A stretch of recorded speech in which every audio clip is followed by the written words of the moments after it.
sharcigaas meel ugu qoran yahay ma aqaan kani waa boogii dastuurka federaalka Soomaaliya fahadow qaadanay haddana diidnay maanta haddii madaxda dawladda la dhahay argagixisay yihiin. Assalaamu calaykum waraxmatullaahi wabarakaatuh. Waa salaamaya dhammaan ummadda islaamka meel walba dunida ka joogtaan. maanta waad ujeedaan oo maleynaa waxaad isleedihiin odagii ma xildhibaan baa loo doortay ma waxaa laga dhigay safiir. arrintu sidaas ma aha. siyaasadda ayaa rabnaa maanta inaan ka hadlo. laga yaabo inay ku xanuujiso, laga yaabo aniga naftirkeyga inay qayb iga xanuujiso, laga yaabo ummadda qaarkood inay xanuujiso, laakiin waxaa lama huraana dantayda iyo dantaynaba iyo danta ubadkaygaba iyo danta walaalahay iyo danta waalidkay in ay ka mid tahay danta guud. labadan beri waxaa social media sida wareegayay sida aan anagoo dhan ognahay barnaamij taxana noo noqday oo anagoo dhan aan ku wada xirannahay Fahad Yaasin taliyihii hore nisa shaqooyin badanna soo qabtay wuxuuna tusiyey ama wuxuu noo tilmaamay tuhuna ah in dad ka mid ah Soomaali ahaan dadkana matalo mas'uuliyiinta wadamada qaarkood markay la rabo in mas'uul la soo cambaareeyo ama mas'uul tuhun lagu furo social media way ka reeban tahay mararka qaar. Okay, Fahad Yaasin waxa uu ahaa agaasimaha guud ee nabad sugidda. horta waxa ka mid ah videogii Fahad Yaasin aan daawano khalad weyn galay ama mahasalaad hay'adda soo dhiibay baaritaan fara badan inuu ku sameeyana ahayd hay'addaas kale qofka loo dhiibayna waa la baaraa backgroundkiisa la baaraa aqoontiisa la baaraa shakhsiyadiisa la baaraa xataa hadduu saaxiibka yahay dad kala duwanna waa kala tashtaa. aniga markaan maqlay inuu madaxweynuhu ka fikirayo mahasalaad fariin baan u faray warbixin baan u gudbiyey qof ay saaxiibo yihiin baan ugu faray warbixintana waa la gaarsiiyey. markii aan maqlay in ninkaas loo magacaabay aad baan uga naxay runtii maxay sabab mahasalaad dadka Soomaaliyeed iyo ummadda Soomaaliyeed dhibaatooyin aad u waaweyn buu u geystay. niisa institutionka niisa la yiraahdo sida ay u dhisan tahay khataraha ugu waaweyn ay ka hortagto argagixisada gaar ahaan al-shabaab. mahasalaadna xiriir weyn buu leeyahay muddo dheer oo 8 sano 10 sano ku dhow xiriir wada shaqeyn uu leeyahay xiriir wuxuu leeyahay shaqaale uu yahay buu wada shaqeyn xataa ma shaqaale uu yahay wuxuuna ka mid yahay dad aan xogtooda haynay oo mar kastana khatarahooda aan ka hortagi jirnay qaarna annagoo ka hortagayna ayna dhaafi jireen. kareemiyo waaweyn dalkan uu ka sameeyay waxaana diyaar u ahay ummadda Soomaaliyeed meel kasta iyo goob kasta inaan u sheego. waxaan rabaa inaan kuu sheego sargaalka nabad sugidda Soomaaliya ka tirsan ee sir qaran la wadaaga taliyaha cusub ee la magacaabay waa qof sirtii qaranka u dhiibaya qofkii laga ilaalinayo. Okay, waa sawirayna waa la soo daawateen wuxuu yiri waxa dawladda iyo labada dhinacba annaga nama qusayso si hadii loo fiirino waa qusaysaa haddii la dhahayo bulshadii dhalinyarada markay joogto Soomaaliya inta la qabto la soo xiro la dhahayo al-qaacida tahay ama argagixisaa tahay cunuga dhalinyarada markii la dhahayo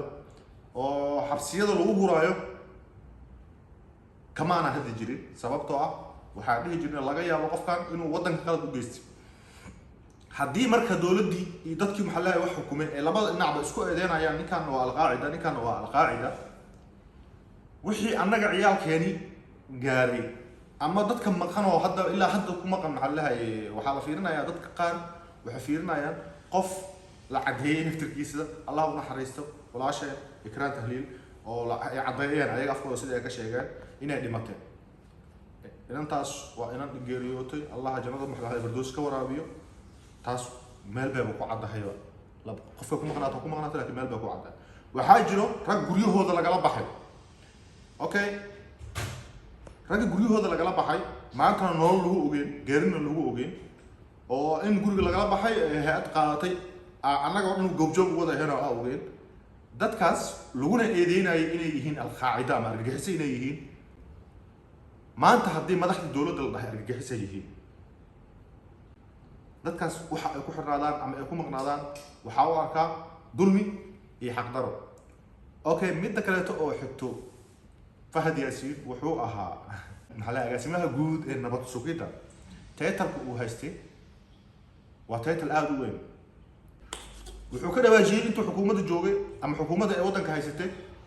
inay qurux badnayn inuu ka hadlo صح وحارنا إنه فالحو تهاي إنه كبحيو حلي وحلك هايو أما حلي وكبحوا ورايسيجا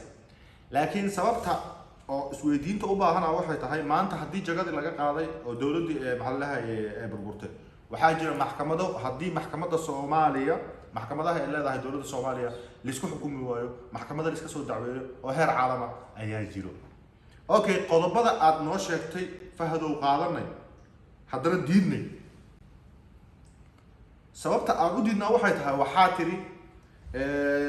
Mahad Salaad wuxuu ahaa xildhibaan heer maxaa la golaha shacabka xasaanada uu haayo darteed dacwad laguma soo oobi karin maxkamad lama geeni karin okay sharcigaas meel ugu qoran yahay ma aqaan kani waa buugii dastuurka federaalka Soomaaliya كان وضبوقي دستور كفدرالك الصومالية قضب والبقى أو معناته كقرن وحاجة لو قضب آدم مهمة لسكين دترايو عتب كأفري طبنات عتب كأفري طبنات قضب كيسة بقول لبعتن اللي حال وحو فرعيا هيئة أمنية حقوق لقفك الشعب كأ مواد كأولية هاي حنتي نف يمال اوكي بو غورن هدا تو غلغلاتو ما تقدر غلغلاتو كما سو هليسي ان او قف مسؤول عن حسانات هايو لدعوين كري محكمه لا ساري كري حكومه محلها waxba ka qaban karin kuma qorno maanta waxaana tiri aqligana wuxuu diidayaa maanta waxaana tiri xilligaas wuxuu ahaa Mahad Salaad xildhibaan dacwana lagu soo oogi karin maxkamadda lama geeri karin haddii maxkamad la geeni karin dacwana lagu soo oogi karin title-ka adiga ah haysi sababta marka aad joogtay wadanka warbixinta u bixin weyse okay waxa ku leenahay anaga ku maxallay cudur qadaareyno waxaad ka cabsatay in lagu dilo ko waxaad ka cabsatay in guriga lagu soo weeraro labo waxaad ka cabsatay dambi aad lahayn dushi in laga saaro maxallaha lagu maxkamadeeyo inta baa qaadanay taas anaga ku garaabay waxaa tiri ra'iisul wasaaraha wadanka Mahad Salaad العدالة iyo nin kaleeto ayaa waxay dileen ikraan tahliil marka la isku eedeynayo ayagana waxay noo sheegeen inay og yihiin qofkii dilay gabadhaas horta gabadhaas waxay noqotay kubad labada dhinac in la isku laabo walaasheen waa ka xunnahay geerida soo gaartay haddaan nahay bulshada Soomaaliyeed dhammaanteedba laakiin haddii aad rabto inaad wax u qabato ama aad rabto si sax inaad aga sheekayso waxaa tiri kiiskaas waxaa ka sheegay 10% maanta waxaad awooddo 10% inaad ka sheegto laakiin xilliga aad xilka haysi waxaad awoodi waysay inaad kiiskaas soo afjarto sababtoo ah dastuurka maxaa la kuma qorno qofka hadduu xildhibaan yahay lama dacweyn karo kuma qorno okay sidaa ognahay diintana waxaana faraysaa inna an-nafsa bin-nafs wal-'aynu bil-'ayn والأذن بالأذن قفك هدو واحد جيستو أما كيس وجيستو ودل هدا ما ترى قفك وحول مدنيا هو قصاص فهد ياسين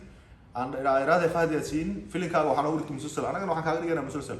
قيبها صوص عضو وحنا كوسو بنيجي دونا إن شاء الله تعالى إن عديما عد إن قلب بسكو جيسر أيو ومدة Soomaaliyeed looguna gabanayo xilka markaas la hayo nin walba haduu xil hayo ma aha inuu ku tagrifalo ummadiisa sheekada hadda meeshan ka socoto waxaan ku daawan jirnay filmaanta markaa yareen faanteen bariga ayareen waxaan ku daawan jirnay filmaanta sheekada filmaanta baad koobi baasti noo soo tirahdeen oo islaameenna idin kala garanayne guuleysta